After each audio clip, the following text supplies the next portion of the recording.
Please join me in Gassho. Nirvana has innumerable names. It is impossible to give them in detail. I will only list a few. Nirvana is called extinction of passions, the uncreated, peaceful happiness, eternal bliss, true reality, Dharma body, Dharma nature, suchness, oneness, and Buddha nature. Buddha nature is none other than Tathagata. This Tathagata pervades the countless worlds. It fills the hearts and minds of the ocean of all beings. Thus, plants, trees, and the land all attain Buddhahood. Namo Amida Butsu, Namo Amida Butsu, Namo Amida Butsu, Namo Amida Butsu, Namo Amida Butsu.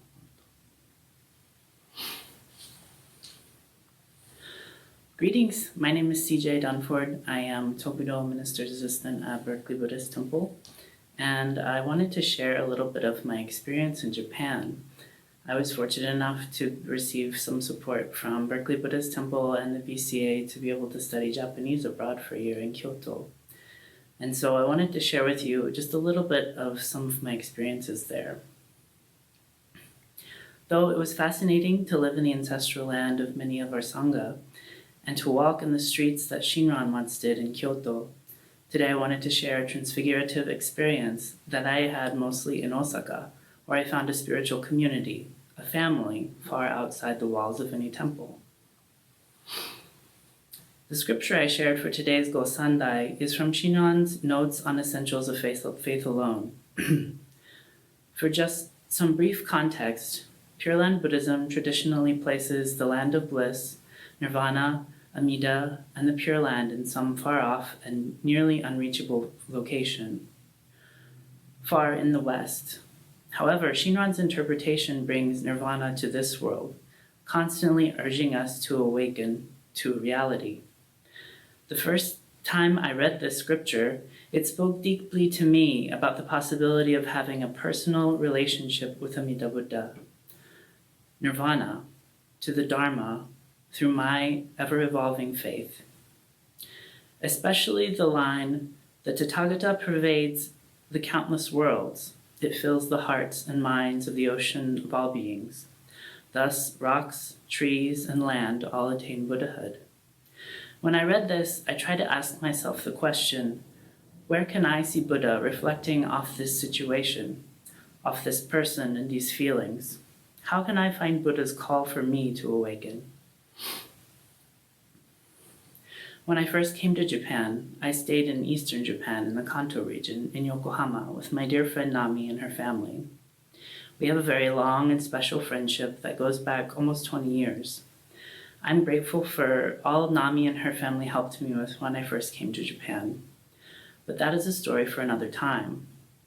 Eventually, after Tokudo ordination in July and then spending several more weeks with Nami and her family, I returned to Kyoto for school at Ryukoku University. At the dorm there, I made several good friends, but I felt myself drifting away from the Jodo Shinshu community. Going to temple service and participating in the Shin religious community is very different in Japan, and I never really figured it out for myself. After a couple of months, I began to feel a bit isolated and alone, so I joined a Kansai LGBTQ meetup group. On November 2nd in 2019, I went to a no-gender party in Osaka, and my entire experience in Japan was fundamentally changed because of the friendships that formed in that group. Since I felt so distant from my religious community, especially Berkeley Buddhist Temple, I was looking for spiritual connections to others, and I found that connection in the queer Osaka family that formed around me. Most of my friends identified as either cisgender and gay, or transgender or non-binary and somewhere on the queer spectrum of sexuality. Much like being a practicing Jodo Shinshu Buddhist in Japan is quite different from the US, being queer in Japan is another world as well. Overall, there's a lot of pressure on maintaining family bloodlines through more traditional family crafting. So for many Japanese folks, it is very difficult to be out and open about their sexuality and gender if they fall outside the social norms. Unlike in the US, however, there is less religious and moral ethical pressure that leads to LGBTQ phobias. These are all generalizations, but also speak to my own experience in Western Japan for a year. These factors made it hard to make queer friends in Japan.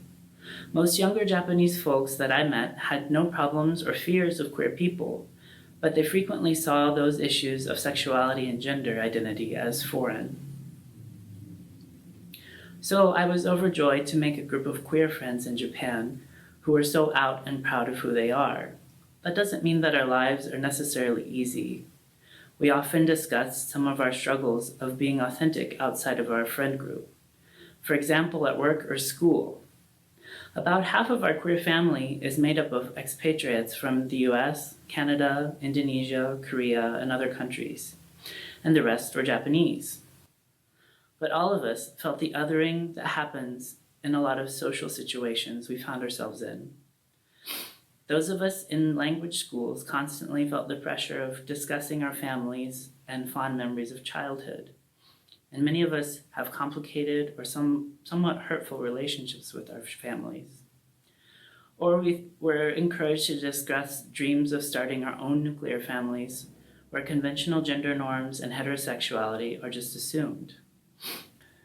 While this may not seem like a big deal for cisgender or heterosexual people, going to class or work often felt like the active erasure of who we are as queer folks. This doesn't only happen in Japan either, as I and many other of my queer friends in the US have experienced similar circumstances here. In spite of all this difficulty and pressure, or maybe because of it, we formed a tight queer family, and for me, our community was very much spiritual in nature. Though we are not unified behind particular religious worldviews, or any religion at all, because many of my friends identify as atheist or aspiritual, but not religious, or they identify as Muslim, we found ourselves drawn together by commonalities in our narratives, and our aspiration to make the world a safer and happier place for ourselves and other queer folk who have faced marginalization, erasure, and even abuse. From my perspective as a Jodo Shinshu Buddhist, our little queer family is living with the aspiration of Amida Buddha. The values we all share is absolutely in accord with the primal vow to save all beings from suffering. By living in this community, we are addressing our own suffering through sharing our stories and loving and supporting one another.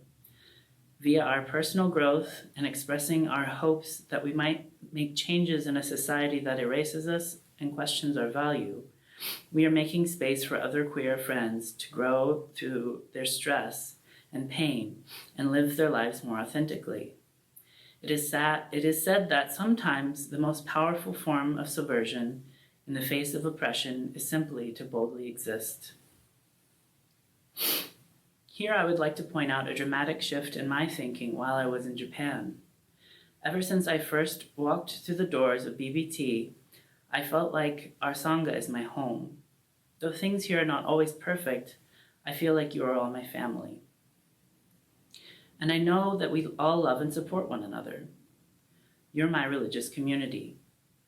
However, we live a lot of our lives outside of these temple walls. Sure, we do have a lot of extra activities outside of our Sunday services.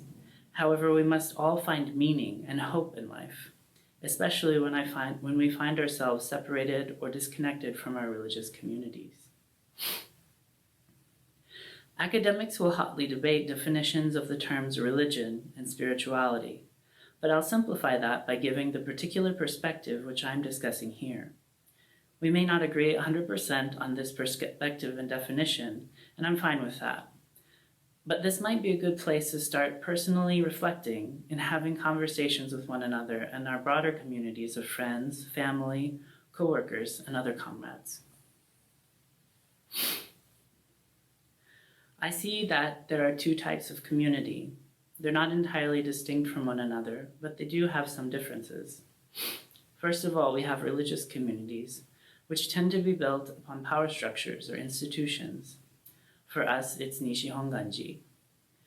These power structures and institutions try to guide us through promotion of particular doctrine, theology, practice, liturgy, and oftentimes values. Spiritual communities are very similar to religious ones, but they're generally bound together by narratives and causes. They support particular identities, beliefs, goals, and values.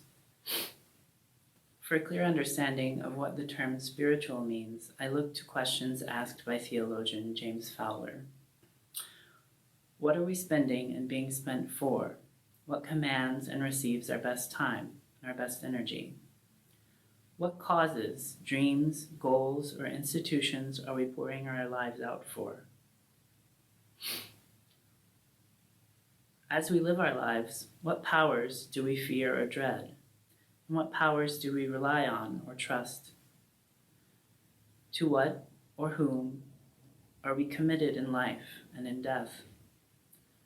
With whom do we share our most sacred and private hopes and for our lives and for the lives of those we love? And what are our most sacred hopes, those most compelling goals and purposes in our lives? Though we may be able to ask these questions of ourselves in a religious context, as Jodo Shinshu Buddhists, they're questions that anyone can answer regardless of faith tradition or lack thereof.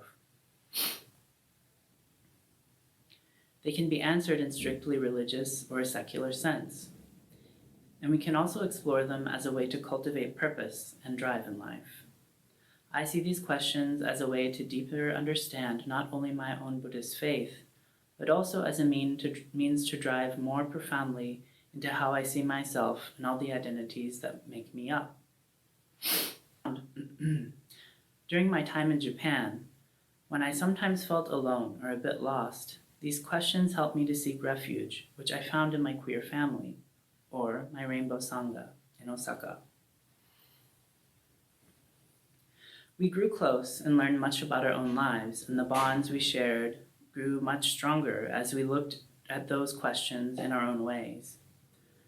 Whether it was with conversations over dinner and beer, after karaoke and drag shows, or just quiet nights in one of the parks by the many beautiful rivers in Osaka.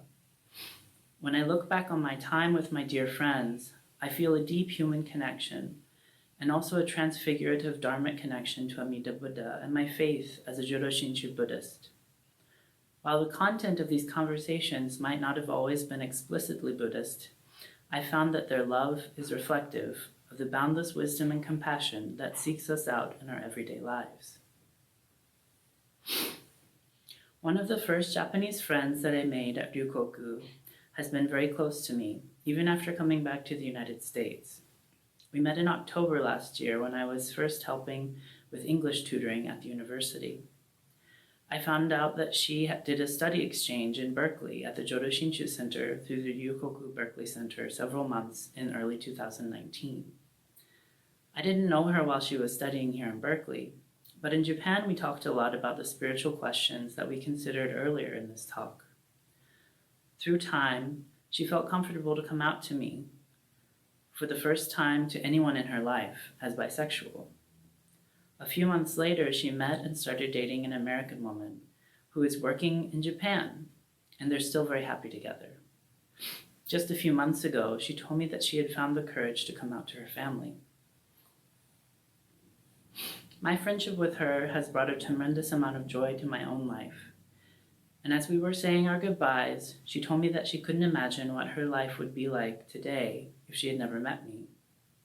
I cannot and will not take any credit for this young woman's courage, but I do know that our spiritual community and the compassionate care which grew from those bonds is an example of the flourishing of wisdom and compassion, a sunburst of love that is the unfolding of nirvana in our everyday lives. Aside from saying the Nembutsu, I know of no other way of expressing my gratitude for this sustaining source of life. Please join me in Gassho. Nirvana has innumerable names. It is impossible to give them in detail. I will list only a few. Nirvana is called extinction of passions, the uncreated, peaceful happiness, eternal bliss, true reality, Dharma body, Dharma nature, suchness, oneness, and Buddha nature. Buddha nature is none other than Tathagata. This Tathagata pervades the countless worlds. It fills the hearts and minds of the ocean of all beings. Thus, plants, trees, and the very land all attain Buddhahood. Namo Amida Butsu. Namo Amida Butsu. Namo Amida Butsu. Namo Amida Butsu. Namo Amida Butsu. Namo Amida Butsu. Namo Amida Butsu. Thank you very much.